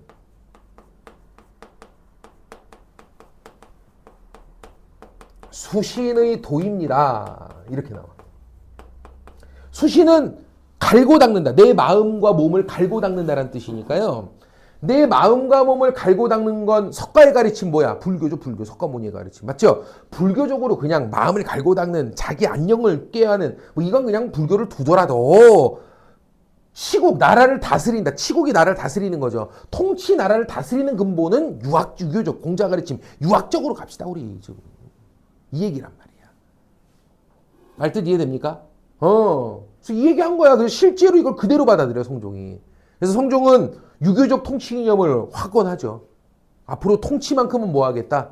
종교적으로 하지 않는다. 물론 내가 스님들을 내 옆에 두고 묻고 정치하는 뭐 이런 거는 이어가긴 하겠으나 그래도 기본 이념만큼은 유교적, 유학적인 통치 이념을 바로 세우겠다. 불교는 그냥 종교적 영역에서만 남게. 알겠지? 그렇게 하겠다. 내 말 이해됩니까? 알았지? 다음 두 번째가 뭐냐면 중앙 집권 강화야. 다시 뭐라고?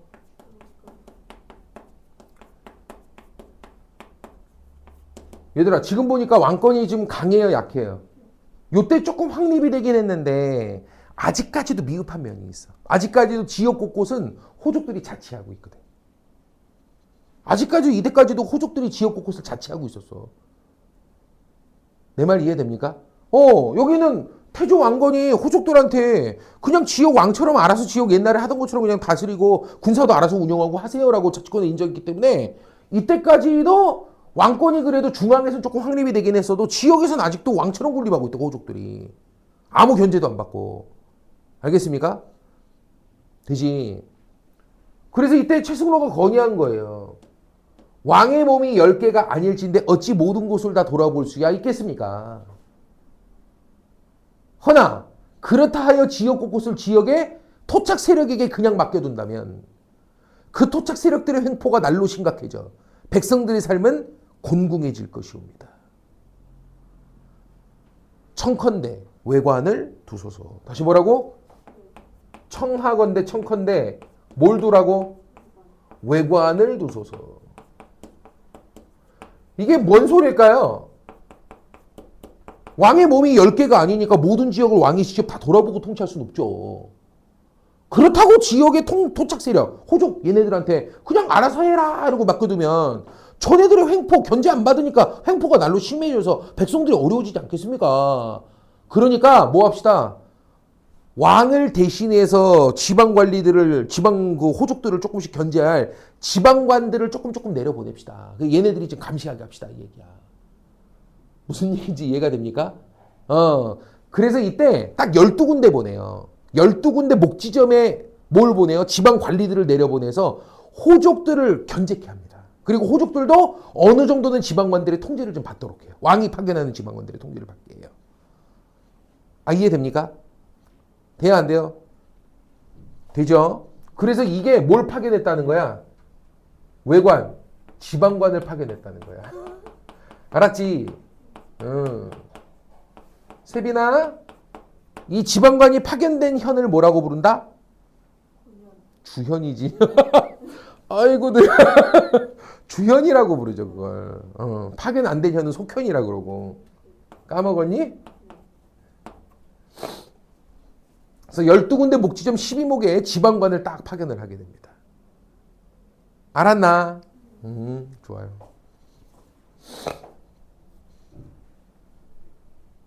그리고 이 향리들에게 관직을 하나 내주는데요. 향리가 호족이야. 다시 뭐라고? 호족이 향리야. 향리는 지방관 바로 아래 관직이에요. 다시 뭐라고요? 지방에 파견된 지방 관리들의 바로 아래 관직자예요. 그래서 지방에 있는 호족들에게 향리라는 관직을 내려주는데 향리는 지방관의 통제를 받는 아랫관직으로 되어 있어요. 그래서 향리로 만들면서 지방관의 통제를 좀 받게끔 만드는 거죠. 향리들을, 호족들을. 그래서 호족은 이때 향리라는 감투를 쓰게 되는데 이게 사실은 족쇄야, 족쇄. 향리라는 관직은 지방관 아래의 관직이거든. 알겠습니까? 그래놓고 지방관 통해서 견제한 거야. 알겠습니까? 다음 이것 이외에도 유교적 통치 이념 확립하면서 유학교육기관 이때 딱 만들게 됩니다. 고려의 유학교육기관 뭐죠? 그죠, 국자감이죠. 우리 했었죠. 고구려의 유학교육기관 태학, 통일신라 국학, 발해 주자감. 저번 시간 했잖아요, 이년들아. 마지막이 고려는 국자감, 조선은 성균관. 이제 기억나지? 그 국자감이라는 국립유학교육기관을 요때 딱 만들게 돼요. 국자감. 알겠습니까? 국자감이라는 유학교육기관을 요때 딱 만들게 된다. 됐습니까요? 잠깐 쉬었다가 이어서 또 볼게요. 자, 앞에 봅시다. 자, 이번에는 고려의 중앙 정치 조직, 그리고 지방 행정 조직, 군사 조직 이런 거 보겠습니다. 먼저 고려 중앙 정치 조직을 보면 이성육부가 기본입니다. 다시 뭐라고요? 이성육부가 기본이야. 이성육부. 당나라가 삼성육부 시스템인데요. 거의 그대로 따왔어요. 근데 조금 다른 게 삼성이 아니고 이성이야. 봐봐. 두 개가 뭐냐면 하나는 중서문화성이라는 게 있고요.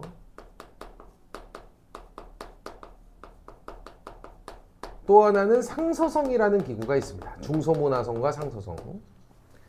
그리고 상서성 밑에 6개의 육부가 있는 모습이야. 상서성 아래에 육부가 있는 모습이야. 육부. 육부의 명칭은 이부, 포부, 예부, 형부, 병부, 공부 이렇게 있어요. 이호, 예병, 형공 이렇게 육부입니다. 됐지?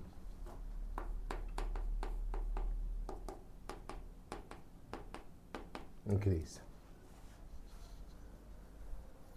봐. 일단 이성육부가 가지고 있는 역할이 조금 다른데요. 어떤 게 있냐면 중소문화성은 정책을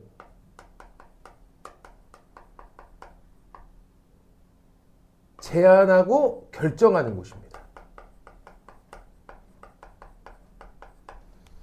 그러니까 쉽게 생각하면 어떤 우리가 뭐 국가 정책을 펼지 이런 것들에 대해서 탐구하고 논의하고 결정하는 곳이에요. 여기가.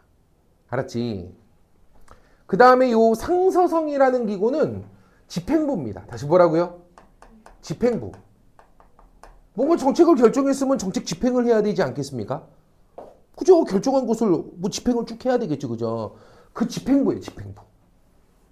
쉽게 얘기하면 요게 국가의 큰 어떤 정책 방향성을 정하는 곳이니까 지금 우리나라로 치면 국무회의라든가 국회 역할을 해요.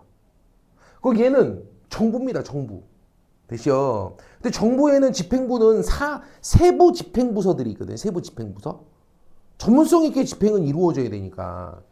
그래서 여기 있는 것들이 다 뭐예요? 그 세부 집행부예요. 알았지? 지금으로 치면 이부는 뭐 하는 곳이냐면 교육부입니다. 다시 뭐라고요? 교육부. 그리고 인사관리. 그러니까 쉽게 말하면 관리를 뽑고 자르고 하는 곳이에요. 알겠죠? 그래서 국가의 교육 정책을 펴고요. 그리고 관리를 뽑고 자르는 역할을 담당해요. 호부는 지금으로 치면 재정경제부입니다. 뭐라고요? 재정경제부. 국가에서 세금 걷고 쓰고 하는 돈 관리하는 곳이에요. 예부는 외교부입니다. 외교부. 다시 무슨 부라고? 앤더 국가 행사를 주관해요. 외교 활동을 담당하고요. 지금의 외무부예요. 그리고 국가에서 주요 행사 같은 거 시행할 때 그 주요 국가 행사를 주관해요. 형부 그럼 뭘까요, 요거? 요게 사법부입니다. 다시 뭐라고요? 사법부. 법을 적용하는 죄인을 다루는 곳이에요. 병부는 지금으로 치면 국방부. 공부는 건설교통부. 이런 부서입니다. 그래서 봐봐. 기본적으로 어떻게 시행이 되는 거냐면 만약에 예를 하나 들어서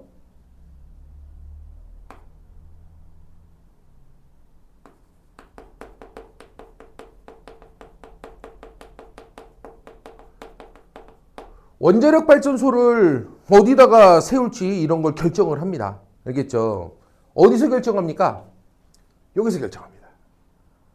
그럼 만약에 원자력 발전소를 평택에다가 세우기로 했다. 이 결정을 여기서 내렸어요.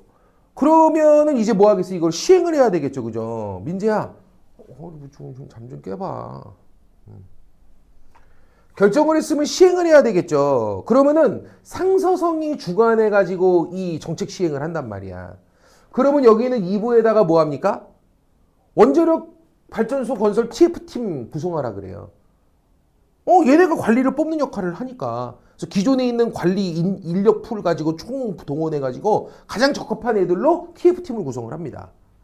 다음 원자력 발전소 건립에 필요한 재정이 필요하게 돈이 필요하겠죠. 그 돈은 호부가 돈 관리를 하기 때문에 얘가 마련을 해요. 이해됩니까? 그래서 재정 어떻게 끌어올 수 있는 재원이 얼마나 되는지 네가 확인하고 돈 어느 정도 확보해 명을 내립니다. 집행부 상수에서 명을 내리는 거예요. 호부에다가. 야, 니네 TF팀 꾸리고 니네는 돈 얼마 확보해. 알아듣겠죠? 됐습니까? 그 다음에 요 원자력 발전소 건설과 관련돼서 여러 가지 비리나 막 이런 게 있거나 범죄 저지르거나 뭐 이런 일이 있으면 처벌을 여기서 해요. 그건 형부가 하는 거고요. 이해됩니까? 다음 원자력 발전소 건립이 끝났어. 건립 끝나고 나면 이제 마지막에 뭐 할까요? 폐하 모셔다 놓고 건립식 기념식 같은 거 하지 않겠습니까? 빵빠레 울림 빠라바라밤 빵빠레 울리면서 테이프 끊고 이거 하지 않겠습니까? 건립 기념식 맞죠? 그 건립 기념식은 어디서 합니까? 예부가 하는 거예요. 예부가. 이해됩니까? 그럼 만약에 원자력 발전소를 건설하는 데 있어서 외국의 기술이 좀 우리가 필요해. 뭐가 필요하다고? 외국의 기술 같은 게 좀 필요해. 그래서 외국하고 우리가 좀 뭔가 도움을 좀 청해야 될 필요가 있어. 그러면 여기는 상수형에서 어디에다 명을 내릴까요? 외무부인 여기는 예부에다 명을 내려요. 그래서 야 원자력 발전소 건립은 저 중국이 좀 잘한다 그러던데 중국하고 어떻게 연결을 좀 해봐. 중국 기술자들 좀 우리가 좀 도움을 좀 받아보게. 알겠죠? 그럼 얘네가 그런 것들 담당합니다. 알겠습니까? 그래서 여기는 뭐 하는 곳이고 중서문화성은 정책을 제안하고 결정하는 곳이고요. 결정된 정책안을 얘가 총시행 감독해요. 여기는 세무 부처들이에요. 세부 부처들. 알겠습니까? 그렇게 볼 수가 있겠죠. 돌아가는 모습이 대략 어떤지 알겠죠? 하나만 더. 중서문화성에는 관리 종류가 둘이 있어요. 둘. 이품 이상의 고위관직자인 재신이라는 사람들이 있고요. 3품 이하의 하급관직자인 낭사라고 불리우는 사람들이 있습니다. 사실 둘도 역할이 조금은 달라. 정책을 결정하는 것은 재신들과 왕이 하고요. 주로 왕과 재신이 보통 결정을 하게 되고요. 낭사들은 보통 연구원들이에요. 정책 연구원들이에요. 알아듣겠지? 좋습니다. 여기는 삼성육부를 본따 중국 삼성육부를 본따서 이성육부로 간 거기 때문에 이건 거의 당나라 모방이라고 보시면 됩니다. 알았지? 이해돼요? 근데 이것 이외의 기구들에 대해서 조금씩 기억을 해야 되는데 하나는 중추원이라는 기구가 있어요. 뭐가 있다고요? 중추원. 이 중추원이라는 기구는 두 가지 역할을 담당합니다. 하나는 왕의 비서 역할이고 또 하나는 국가 기밀을 담당합니다. 잠깐만. 국가 기밀을 담당한다 무슨 소릴까요? 지금으로 치면 국정원이라고 국정원. 이게 대통령 직속기구로 있어요. 그래서 대통령 바로 밑에 국정원 이런 국가정보원 같은 그런 역할을 맡은 중추원을 둬서 왕에게 주요 첩보 같은 것들을 알리도록 하죠. 됐습니까? 그리고 중추원은 또 하나 맡은 역할이 비서 역할이야. 비서. 비서니까 왕 옆에서 이제 비서 왕명 출납하고 막 이런 거 역할을 담당하는 거죠. 그래서 중추원도 관리가 두 종류가 있어요. 하나는 이품 이상의 고위관직자인 추밀이라는 사람이 있고요. 3품 이하의 하급관직자인 승선이라는 사람들이 있습니다. 근데 이 둘이 역할이 좀 다른 거야. 추밀이 맡은 역할은 뭐고? 2품 이상 추밀이 맡은 역할. 이 사람들이 맡은 게 국가 기밀을 담당하고 국정원 역할을 담당하는 거야. 이들이. 승선이 맡은 역할이 뭐야? 왕의 비서 업무야. 비서실에 청와대 비서실. 알겠습니까? 이 두 가지 역할을 맡고 있는 게 중추원기구예요. 알았지? 그러니까 지금으로 치면 청와대 비서실 플러스 국정원입니다. 이게 왕에 직속돼 있어요. 그 다음에 어사대라는 기구가 있거든. 뭐가 있다고? 어사대. 어사대가 뭘까요? 어사대는 지금으로 치면 검찰이야. 뭐라고? 그럼 주요 역할이 뭘까? 관리들의 비리를 감찰합니다. 다시 뭐라고요? 관리들이 막 비리 저지르고 돈 땡까먹고 이러면 그거 잡아갖고 족쳐야죠. 그죠? 그 관리 비리를 감찰하는 역할을 하는 게 어사대예요. 알았지? 이 어사대는 통일신라 시대 때는 이 역할을 했던 게 뭐였죠? 저번 시간에 했잖아. 통일신라 시대 때 어사대 관리 비리 감찰하는 기구. 사정부라고 해서 사정부. 그지? 그게 고려 때는 어사대였던 거고요. 조선으로 가면 이게 사헌부가 됩니다. 뭐가 된다고? 사헌부가 됩니다. 지금으로 치면 검찰이에요. 마지막으로 3사라는 기구가 있어. 뭐가 있다고? 근데 이거 헷갈리시면 안 돼요. 조선시대 때 3사는 사관원 사헌부문과 언론기관이잖아요. 그거 아니야. 고려시대 때 3사는 그냥 곡식 출납 담당하는 기구야. 이해되죠? 그래서 조선시대 때 3사는 석삼자예요. 1, 2, 3, 3를 말하는 거야. 사자 들어가는 세 개 기구를 합쳐서 사관원 사헌부문과 언론기관 말하는 거고요. 이때 3사는 그냥 곡식 출납을 담당하는 독자기관이에요. 알겠습니까? 되죠?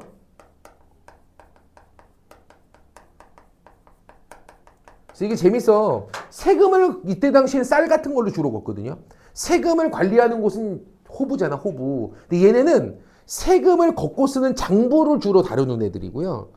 이 거둔 세금은 이 쌀로 거두니까 거둔 세금 쌀을 관리하는 곳은 3사예요. 그러니까 얘네들은 주로 이제 앉아가지고 펜대 굴리는 어떤, 알겠죠? 그건 격리하는 애들이고요. 국가 회계 만든 애들이고, 얘네가 그 거둔 쌀을 관리하는 곳이에요. 알겠죠? 그렇게 볼 수가 있겠죠. 자, 시험 문제에는 요게 나오지 않습니다. 지금부터 얘기하는 것들이 나와요. 근데 민재 나 힘들어. 민재 어떡하니 저거. 맛이 가 있는데요.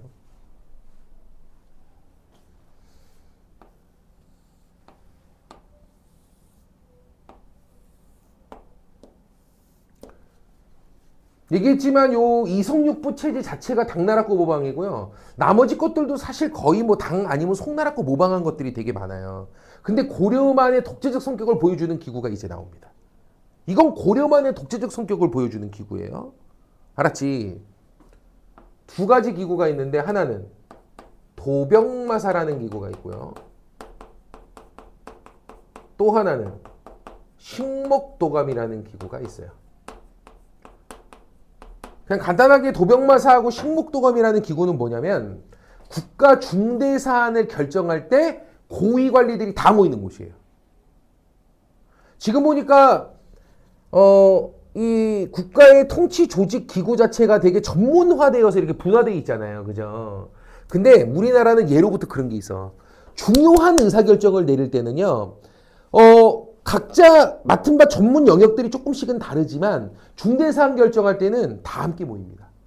그래서 끝장 토론으로 가요. 우리나라는. 되게 신중한 거죠. 모든 고위 관직자들이 다 모입니다. 알겠죠? 그게 도병마사 식목도감이에요. 그래서 중대사안 결정할 때만큼은 뭐 하겠다? 아주 신중하게 고위 대신들이 다 모여서 함께 결정하겠다. 전문성이고 나발탱이를 넘어 다 함께 모여서 의견을 주고받고 난상 토론을 통해서 가장 신중한 결정을 내리겠다. 뭐 그런 거거든요. 이해되죠? 그래서 도병마사는 뭐 하는 곳이냐면 국방 관련 중대사안. 다시 뭐라고? 국방 관련 중대사안. 다시 뭐라고? 국방과 관련된 중대사안 이런 거 결정할 때는 도병마사로 모이는 겁니다. 이해되죠? 지금 보니까 고위 대신이 누굽니까? 2품 이상 재신들 또 여기 있는 추밀들 이런 사람들이죠. 또 여기는 이부, 호부 같은 여기는 뭐 이부시랑 호부시랑 막 이런 사람들은 장관급이니까 이 사람들이 높은 관직자들이에요. 이해됩니까? 되죠? 그래서 만약에 도병마사로 여기 있는 고위관직자들 뭐 재신, 추밀, 이부, 호부 여기 있는 시랑들 쫙 이제 소집합니다. 그러면 거기서 뭐 결정합니까? 군대를 파병할 건지 전쟁 개시할 건지 막 이런 거 결정하는 거야. 알았죠? 이때는 고위 대신들이 다 일로 모여요. 알았죠? 그럼 신목도감은 뭐냐? 얘도 고위 대신들이 다 함께 모여서 아주 중대사안 결정하는 것은 똑같기는 한데, 근데 신목도감은 국방 관련 사안이 아닌 중대사안들이야. 야, 국방 관련된 게 아니어도 국가의 아주 중요한 정책 사안들이 있어. 뭐 물가 정책이나 통화, 뭐 화폐 어떤 발급, 통화 정책이나 이런 것들은 사람들의 삶과 직결되어 있는 매우 중요한 사안이라고. 그러니까 이런 거 결정할 때는 고위 대신들이 다 함께 신목도감으로 모여요. 이해됩니까? 그래서 도병마사 식목도감 그러면 얘네들은 뭐 하는 곳이다? 모든 중대사항 합의할 때는 뭐 하겠다? 모든 주요 귀족들이 다 함께 모여서 귀족 합의제로 가겠다는 얘기입니다. 이해됩니까? 그리고 이거는 고려만의 독자성을 볼 수 있는 기구예요. 다른 나라 어디서도 볼 수 없는 거거든. 알겠습니까? 역할은 조금 달라. 도병마사는 국방 관련 중대사항 결정할 때 여기서 하는 거고요. 아, 이해됩니까? 식목도감은 뭐 물가나 이런 경제정책 같은 중대사항 결정할 때 여기서 하는 거고요. 알겠습니까? 근데 고위 대신들이 뭐 추밀, 재신 같은 고위 대신들이 다 일로 모이는 거죠. 그래서 시험 문제는 뭐가 많이 나옵니까? 도병마사, 식목도감 얘네들이 나와요. 중요하거든요. 왜 중요할까요? 아이 다른 애들은 베낀 거지만 이건 고려만의 독자적인 거니까 우리가 좀 어깨 으쓱할 수 있는 것들이지. 이해됩니까? 이 전통이 조선까지 그대로 가요. 그래서 조선시대 때도 중요한 사안 결정할 때는 어떡합니까? 다 모여요. 조선도 중대사안 결정할 땐 다 모여요. 의정부에 다 함께 모여요. 이해되죠? 그대로 이어가죠. 다음 또 하나가 있어. 아주 중요한 거. 요 삼품이하의 낭사 있죠. and 어사대이 어사들이죠. 어사대. 얘네가 모여가지고 맡았던 역할이 아주 독특합니다. 얘네 둘을 합쳐서 우리가 뭐라고 부르냐면 대간이라고 부르거든. 뭐라고 부른다고? 대간이라고 부르거든. 안 돼! 얘네들이 맡은 역할이 뭐냐면 왕을 견제하는 역할이에요. 조선이 다른 나라에 비해서, 그 고려나 조선이 다른 나라에 비해서 아주 멋진 시스템을 갖고 있었던 게 뭐냐면 왕조차도 견제받도록 한 겁니다. 독점적인 권력은 얼마나 위험한지를 너무나도 잘 알았기 때문에 왕을 견제하는 것을 주업으로 삼고 있는 관직자들이 있었고, 이네들의 비판을 왕은 겸허히 수용해야만 했었고, 이런 것들이 전통으로 자리 잡아요. 고려 때부터. 언제부터? 여기 있는 요 낭사나 어사대 관원들은요, 대간이라고 불리기도 하는 또 하나의 역할을 부여받았는데, 이네들은 세 가지 권한을 부여받습니다. 서경, 간쟁, 동박과 같은 권한이에요. 서경이 뭐냐면 왕이 관리를 임명할 때 얘네들이 사인을 받아야 돼서 왕도 얘네 사인 받아야 돼. 이해됩니까? 그래서 만약에 왕이 무슨 뭐 후궁 치마폭에 폭사여가지고 후궁 남동생이랍시고 완전 망나니 같은 새끼를 관리로 임명하라 그래. 후궁이 옆에서 꼬드겼겠죠. 부추겼겠죠 왕을. 자기 동생이라고 좀 임명해달라고. 얘가 좀 전과가 있어도 얘 괜찮네라고. 알겠죠? 근데 왕이 후궁 치마폭에 쌓여갖고 말도 안 되는 새끼를 갖다가 지금 관직자로 앉히려고 그런단 말이야. 알겠습니까? 얘네들이 달려갑니다. 어사대 관원들이 가서 뭐예요? 차라리 죽여달라 그러죠. 폐하 어찌 이러시옵니까? 저희가 신원조회해 보니까 이 사람 전과가 지금 아무리 그래도 국가 관직을 이렇게 하셔서는 아니되옵니다. 저희는 절대 동의할 수 없사옵니다. 알겠죠? 이해됩니까? 서경 그러면 서가 사인이에요. 관리 임명에 대한 얘네들의 동의 사인이거든요. 동의 사인 안 받으면 관리 임명 못해요. 왕도. 아무리 왕이라 해도. 알겠죠? 그걸 뭐라고 합니까? 서경권이라고 합니다. 서경권. 되지. 그래서 서경권 그러면 뭐야? 관리 임명에 대한 동의권을 말해. 다시 뭐라고? 동의권. 왕도 함부로 혼자 임명 못해. 간쟁이라고 하는 것은 말로 왕을 비판하고 까대는 거야. 폐하 어찌 이러시옵니까? 차라리 저희를 죽여주시옵소서. 왕이 뭐 잘못한 일 있으면 이 둘이 가가지고 왕 앞에 엎어지고 왕에게 고언을 합니다. 아픈 소리 쓴 소리를 하죠. 알겠죠? 그걸 간쟁이라 그래요. 봉박은 왕명 거부권이야. 다시 뭐라고요? 목숨을 걸고 왕명을 거부하는 왕명에 대한 거부권이야. 그러니까 이 대간이 맡은 역할은 지금으로 치면 무슨 역할이에요? MBC, KBS, SBS 역할이에요. 야, 아무리 대통령이라도 언론기관들이 계속 비판하죠. 왕, 대통령 비판하잖아요. 아, 맞아요, 틀려요? 맞지. 아, 그래가지고 윤석열 대통령도 처음에는 뭐 했어? 맨날 출근 때마다 언론사하고 브리핑 한다고. 알겠죠? 계속 아침마다 브리핑 했었잖아. 근데 브리핑 할 때마다 언론사에서 좋은 얘기만 해. 아니면 꼬치꼬치 이거저거 캐물어. 캐묻죠.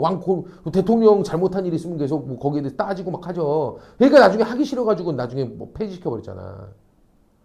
내 말 이해됩니까? 알겠죠? 근데 얘네가 그 MBC, KBS 같은 그런 언론기구 역할을 하는 거거든요. 이해됩니까? 그래서 왕을 비판하고 왕명을 거부하기도 하고 왕의 관리 임명에 대해서 막 동의권 행사할 수 있는 권한까지 있어서 왕도 얘네 동의 못 받으면 관리 임명도 못 해요. 알았죠? 그러니까 이게 조선이 다른 나라에 고려가 다른 나라에 비해서 얼마나 이게 어때? 견제 균형의 원리가 잘 이루어지고 있냐 이 얘기야. 아름답지 않습니까? 내 말 이해되나요? 알았지. 그래서 이런 모습들을 좀 기억을 하시고요. 되십니까?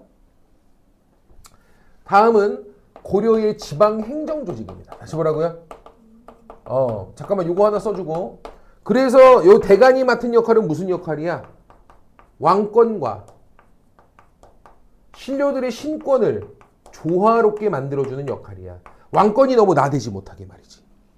알겠습니까? 이런 역할을 담당하는 게 대간의 역할입니다. 다음은 지방행정조직인데 지방행정조직.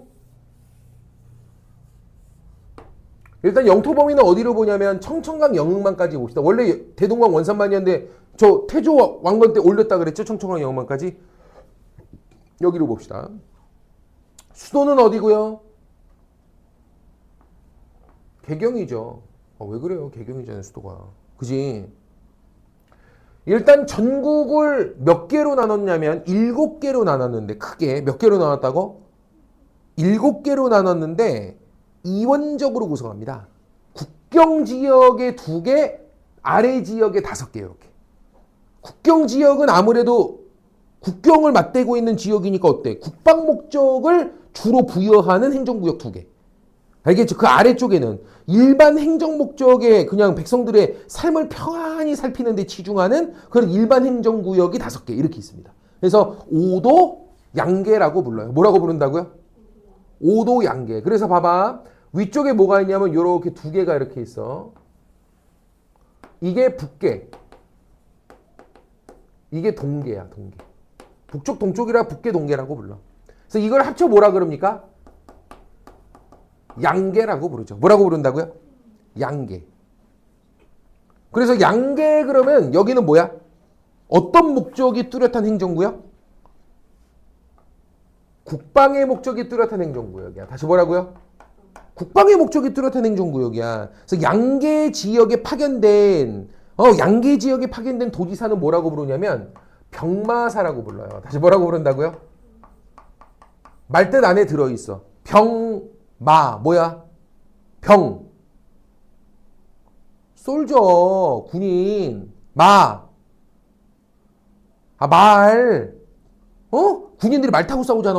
그지? 그러니까 병사와 말을 운영하는 관리야. 그래서 이쪽에 파견된 관리는 아무래도 전술에 밝고 알겠죠? 뭐 무력도 좀 있는 뭐 이런 애들을 보내가지고 여기 국방 목적 행정구역에는 이렇게 병마사를 파견해서 지역을 관리케 한다고. 이해됩니까? 그 다음 요 아래 지역은 총 몇 개? 5개 정도로 나누게 됩니다. 되죠? 이런 식으로 5개 정도로 딱 나누게 돼요. 그래서 아래쪽에 여기를 우리가 5도. 다시 뭐라고? 그러니까 5도 지역은 국방 목적보다는 무슨 목적이 뚜렷한? 일반 행정 목적이 뚜렷한 행정구역이에요. 여기는 뭐 국경을 맞대고 있거나 이런 곳은 아니니까 백성들의 삶을 평안히 살피는 게 주 목적인 행정구역이죠. 됐습니까?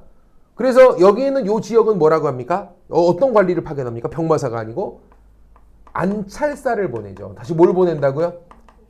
안찰사. 안이 무슨 안자? 편안하다. 편안하다.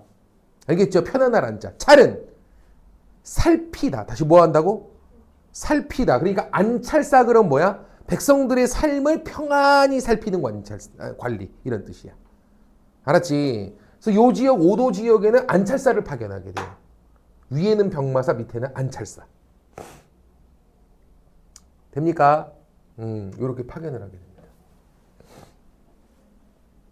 그 다음 5도 지역은 아래 세부 행정구역으로 뭐가 있냐면 군이라는 단위가 있고 현이라는 단위가 있어요. 아, 지금도 도 아래 뭐 있습니까?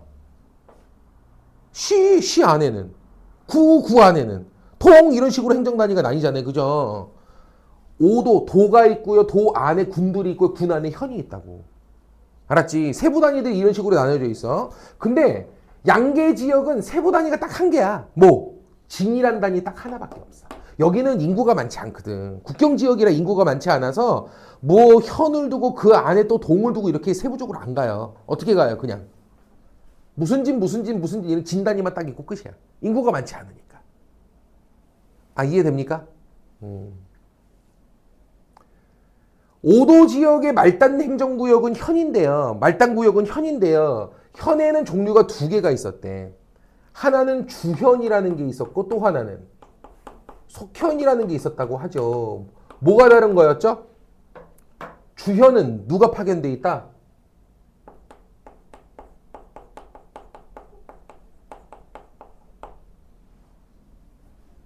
여기 있잖아. 12목 12군데 지방관 성종 때 파견했다며. 그 12군데가 주현이야. 나머지 지방관이 파견되지 않은 그냥 이곳은 뭐라 그래? 속현이라 그래. 그래서 여기는 지방관이 파견돼 있지 않은 곳이야. 그냥 지역에 누가? 호족 향리가 그냥 자치적으로 통치하는 곳이야. 아직은. 그래도 여기는 주현에 있는 지방관이 좀 통제를 좀 하겠죠. 속현 지역은. 이해됩니까? 뭐가 훨씬 많았대? 속현이 훨씬 많아. 아직은 주현은 12개밖에 안 돼. 그러니까 분명 이 성종 때부터 고려도 중앙집권이 좀 많이 강화되는 모습이긴 한데요. 중앙집권이 강화되는 모습이긴 한데 어때? 한계가 있지. 뭐 지방관 파견된 곳이 몇 개 없으니까. 12군데밖에 없으니까. 이해되죠? 그래서 기존보다 뭐 통일신라 발해 같은 기존보다는 그래도 지역에 대한 통제력이 지방관들이 12군데라도 파견이 됐으니까 좀 낮긴 한데 그래도 아직도 미흡함은 크다라고 보여야 됩니다. 볼 수 있겠습니다. 되죠? 다음 고려도 뭐가 있어? 차별지역이 있어. 뭐가 있다고? 왜 통일신라의 차별지역 뭐 있었죠? 세금 막 10배씩 더 뜯어가고 했던 차별지역. 향, 부곡 이런 거 있었잖아요. 그죠? 여기는 하나 더 있습니다. 향, 부곡, 소라고 불리우는 이 차별 지역이 있어요. 소라는 단위가 하나 더 생겨. 그래서 무슨 부곡, 무슨 향, 무슨 소 이런 식으로 불리우는 곳들은요. 뭐 반란 일으켰다가 한번 정부한테 걸리거나 뭐 이런 곳이야. 그러니까 이런 데들은 세금 왕창 뜯어가고 이사도 못 가게 하고 알겠죠? 관직 진출 다 막아버리고 막 이래요. 대대손손 그냥 차별해요. 알겠습니까? 그래서 속현 중에서는 이렇게 향부곡소로 떨어지는 곳들도 있어요. 이렇게 낙후되는 곳. 알겠죠? 이러면 엄청 차별받게 되어 있습니다. 이해되죠? 고려의 수도는 총 3개입니다. 뭐라고요? 삼경제도라 그래. 뭐라 한다고? 경이 서울경자겠죠. 그죠? 서울경자. 삼경제도라고 해. 초창기 때 삼경은 뭡니까? 개경, 서경, 동경. 개경 제1수도, 평양이 제2수도, 서경, 평양이 서경입니다. 그리고 옛날 신라의 수도였던 경주가 동경이라 해서 세 번째 수도였어, 원래. 알았지? 근데 고려 말기로 가게 되면 바뀌어요. 개경, 서경은 그대로 수도를 두는데요.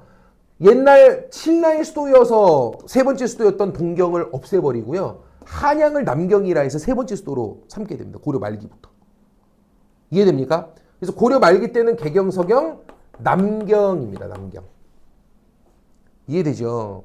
그래서 개성, 평양, 경주 이렇게가 원래 초창기 때 삼경. 나중에는 개성, 평양, 한양 이렇게 해서 세 군데가 나중에 고려 말기 때부터 이제 삼경이 되게 됩니다. 그래서 한양이 우리나라의 길지로 중시되는 건 조선 딱 들어서가 아니고 고려 말기부터예요, 사실은. 이해됩니까? 그러다가 조선 건국 때는 아예 수도를 저 한양으로 수도를 삼게 되는 거죠. 됩니까? 다음은 군사 조직입니다. 다시 뭐라고요? 군사 조직. 일단 군사 조직은 딱 두 개로 나누면 됩니다. 중앙군과 지방군. 그죠? 원래 군사 조직은 이 시스템 아닐까? 중앙군, 지방군. 중앙군 그러면 수도와 왕실을 방어하는 부대가 중앙군이거든요. 알았지?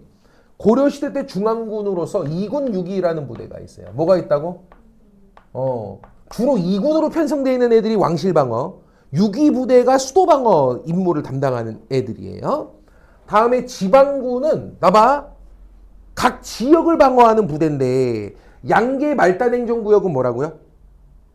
진 5도 지역의 말단행정구역은 현이라니까. 그래서 진마다 또는 현마다 주둔을 시키기 때문에 주진군, 주현군 이렇게 불러요. 뭐라고 한다고요? 진에 주둔하기도 하고 현에 주둔하기도 하니까 주진군, 주현군이라고 불러요. 최고 말단 행정구역 하나하나마다 다 군대를 두거든. 지역 방어를 위해서. 알겠죠? 그래서 현마다 이렇게 5도 지역의 말단 행정구역 현마다 두거나 양계 지역의 말단구역 진마다 두니까 주진군, 주현군 이렇게 부르게 되죠. 그래서 이 두 개는 지방군이에요. 알겠습니까?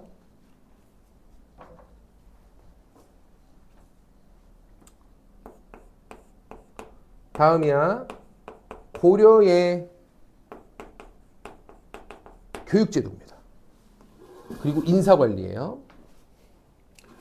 고려는 관리를 어떻게 뽑았을까요? 써있잖아. 광종 때부터 뭐 했다고? 그렇죠. 이게 아주 대단한 거예요. 우리나라에서 처음으로 과거제가 도입이 돼요. 이때. 그래서 능력을 중심으로 관리를 뽑는 전통이 고려시대부터 마련이 됩니다. 알았지? 얼마나 아름답습니까? 그래서 뭔가 능력 중심으로 관리를 뽑겠다 이런 얘기인데 종류가 세 가지가 있습니다. 과거 시험의 종류 뭐 있을까요? 문과. 펜대 굴리는 관리 뽑는 거죠. 잡과. 잡과는 뭘까요? 기술관들 뽑는 거예요. 의관, 역관 막 이런 애들. 되십니까? 역관 그러면 통역관. 지금으로 치면 외교관들이죠. 그죠? 의관 그러면 의사들, 기술관들. 이거 뽑는 게 여기 있는 잡과입니다. 잡과입니다. 그 다음에 문과, 잡과 말고 승과가 있어요. 주의할 점이 뭐예요? 무과는 없어요. 고려시대는 무인을 뽑는 무과 시험은 치르지 않아요. 대신에 승과가 있어. 승과. 민재야, 승과는 못 뽑는 거게. 스님을 뽑는 거야. 스님을 승려라 그러잖아. 승려. 고려시대 때 국교는 불교잖아요. 통치 이념은 유학을 기본으로 삼기로 했어도 종교는 그래도 국교는 불교로 가기로 하지 않습니까? 그래서 계속 국교는 불교였기 때문에요. 스님도 국가가 시험 쳐갖고 뽑았어 이때. 알겠습니까? 돼요 안 돼요? 그래서 문과, 잡과, 승과 세 가지 종류의 시험이 있다는 거 기억하시고 무과 없다는 거 주의하시고. 알겠습니까? 고려가 만약에 과거를 통해서 관리를 뽑는 이것만 있었다면 얼마나 아름다웠겠습니까? 근데 그러지는 못했어. 이 과거를 통해서 이렇게 능력 중심으로 시험 쳐갖고 사람을 뽑는 이건 정말 아름다운데 아직도 아버지가 좀 높은 관직에 있으면 세습해가지고 자식을 불러들이는 제도도 있었어. 알겠죠? 그걸 우리는 뭐라고 부릅니까? 음서제라고 불러요. 그래서 아버지가 5품 이상의 관직자면 자식은 무시험으로 그냥 아빠가 관직자로 불러들일 수가 있었어. 이해됩니까? 그래서 이거는 어때? 능력 중심이야? 세습적 사회야? 그렇지. 아직도 세습적 신분제의 모습이 남아있다는 것을 의미합니다. 이게. 알아듣겠죠? 그래서 5품 이상의 고위관직자 아버지들은요. 아들을 그냥 관직에 불러들일 수가 있도록 돼 있었어. 예, 아쉽다 이런 부분이 너무. 알겠습니까? 그래도 이때부터 과거가 시행됐다는 것만 해도 상당히 고무적이기는 합니다. 되나요? 좋아요. 잠깐 기다리세요.